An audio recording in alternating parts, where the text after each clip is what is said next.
Tous les détecteurs de rayonnement reposent sur le principe de convertir l'ionisation liée aux particules chargées en un signal qui sera exploitable. Il existe de nombreux moyens de détection. Le plus ancien, et aussi le plus connu, est le film photographique. Les moyens les plus répandus sont maintenant le compteur Geiger, les dosimètres radiophotoluminescents et radiothermoluminescents, et, moins utilisés, les chambres d'ionisation et les scintillateurs. Les détecteurs de rayonnement sont utilisés dans de nombreux domaines. Ils servent parfois d'appareils de mesure, par exemple pour mesurer les doses reçues par du personnel soumis à des travaux potentiellement irradiants. Ils servent aussi d'appareils de mesure lorsqu'on vérifie les doses reçues par des patients traités en radiothérapie. Il s'agit alors de la dosimétrie dite in vivo. Ils servent également dans le domaine de la métrologie pour calibrer les appareils de traitement lors de leur installation et vérifier ensuite, pendant toute la durée de leur exploitation, que leurs caractéristiques ne se dégradent pas. Et puis bien sûr, on n'oubliera pas que ces appareils ou ces objets peuvent servir à réaliser de l'imagerie. Pour surveiller les doses reçues par du personnel, on dispose de deux types de dosimétrie. La dosimétrie passive, qui utilise des dosimètres à lecture différée. C'était autrefois des dosifilms, ce sont maintenant des dosimètres radiophotoluminescents. Il y a aussi la dosimétrie opérationnelle, qui, elle, permet la lecture immédiate de la dose et, si on le souhaite, l'utilisation d'alarmes. Les dosifilms ont été remplacés par des technologies basées sur la luminescence de certains matériaux. Il en existe trois sortes: la luminescence stimulée optiquement, ou OSL, la radiophotoluminescence, ou RPL, et la thermoluminescence, ou TLD pour thermoluminescence dosimétrie. Cette diapositive montre les différents matériels de dosimétrie passive disponibles actuellement. La dosimétrie opérationnelle est destinée à être utilisée dans des lieux où le débit de dose peut être relativement important. Elle est aussi utilisée pour surveiller au quotidien les doses éventuellement reçues par du personnel plus fragile, telles que des femmes enceintes. Des bornes informatiques permettent de transmettre quotidiennement à l'IRSN les doses reçues par du personnel soumis à la surveillance de dosimétrie opérationnelle. Plusieurs types d'appareils sont basés sur le même principe de fonctionnement. Il s'agit du principe des détecteurs à gaz. Parmi eux, on trouve les chambres d'ionisation, des spectromètres et des compteurs de Geiger-Müller. Le principe général de fonctionnement d'un détecteur de particules à gaz est relativement simple. Il s'agit d'une enceinte fermée contenant un certain gaz et au centre de laquelle se trouve une électrode portée à un potentiel positif élevé. Lorsqu'un rayonnement ionisant traverse ce volume, il crée des ionisations à l'intérieur du gaz. Les électrons qui seront arrachés aux molécules sont de charge négative et seront donc collectés par l'électrode centrale. La mesure de la décharge de l'électrode centrale par rapport à son potentiel de départ permettra d'établir une corrélation avec la dose qui a traversé le volume. Le paquet d'électrons collectés pendant cette opération constituera ce que l'on appelle une impulsion de charge, dont l'amplitude dépend, pour un type de particule donné, de la différence de potentiel appliquée entre l'électrode centrale collectrice et la masse de l'appareil. Le domaine d'utilisation de cet appareil dépend lui aussi de la tension appliquée entre l'électrode centrale et la masse.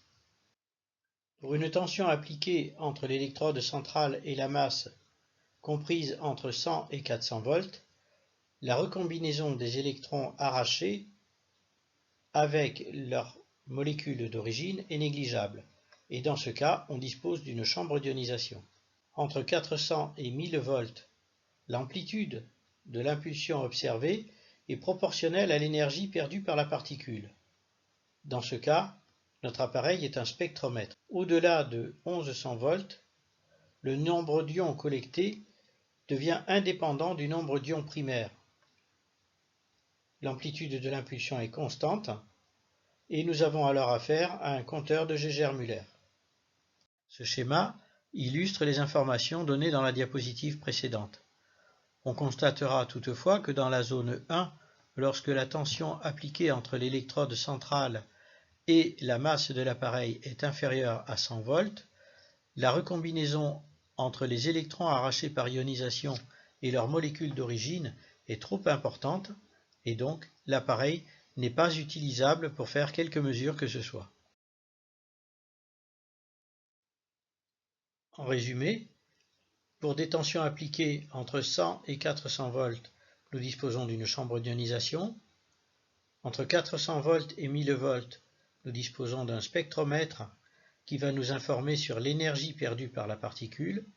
Et au-delà de 1100 volts, nous disposons d'un compteur Geiger.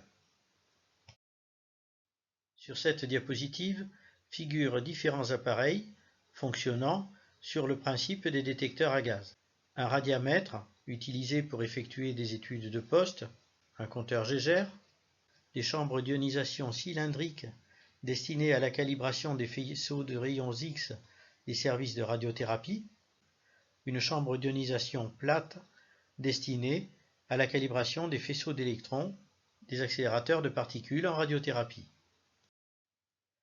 Les scintillateurs constituent un autre groupe de détecteurs de rayonnement. Ils utilisent la propriété de certains matériaux d'émettre un scintillement s'ils sont soumis à des radiations ionisantes, c'est-à-dire d'émettre un ou plusieurs photons. Ces photons seront localisés, canalisés et amplifiés afin de les exploiter pour créer une image ou un signal permettant une mesure. Les photons émis dans le scintillateur vont être amplifiés par un ou plusieurs photomultiplicateurs. Si l'on sait ensuite relier la quantité de lumière produite dans le scintillateur à l'énergie déposée par le rayonnement, on pourra effectuer une spectrométrie de ce rayonnement. Cette figure représente un détecteur de rayonnement basé sur la scintillation de cristaux d'iodure de sodium, NaI. Le monocristal d'iodure de sodium est représenté par la partie hachurée sur la gauche du dessin. Ce cristal est enfermé dans un réflecteur de lumière. Il est couplé au photomultiplicateur par un guide de lumière et à la sortie du photomultiplicateur, le nombre de photons émis permet d'obtenir un signal qui pourra être analysé. Cette diapositive représente schématiquement le principe de la scintigraphie. Dans le cas de la scintigraphie, c'est le patient qui constitue la source radioactive.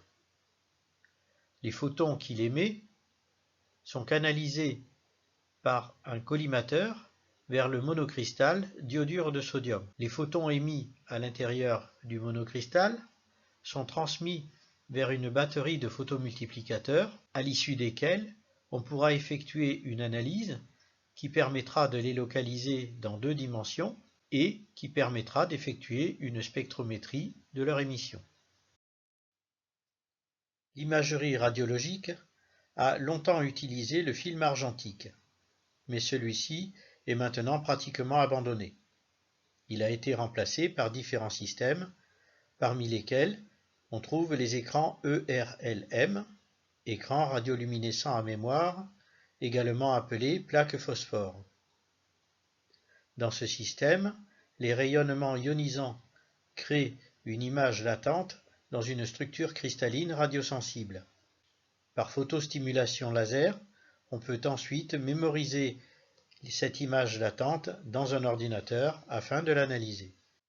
Un autre système apparu ces dernières années est le capteur plan. Un capteur plan est un appareil qui permet d'obtenir instantanément une image radiologique numérique lors de la prise d'une radiographie. Ces appareils sont souvent désignés sous le vocable DR pour Digital Radiographie. En résumé, nous avons donc vu que les différents détecteurs de rayonnement peuvent être classés en 3 familles.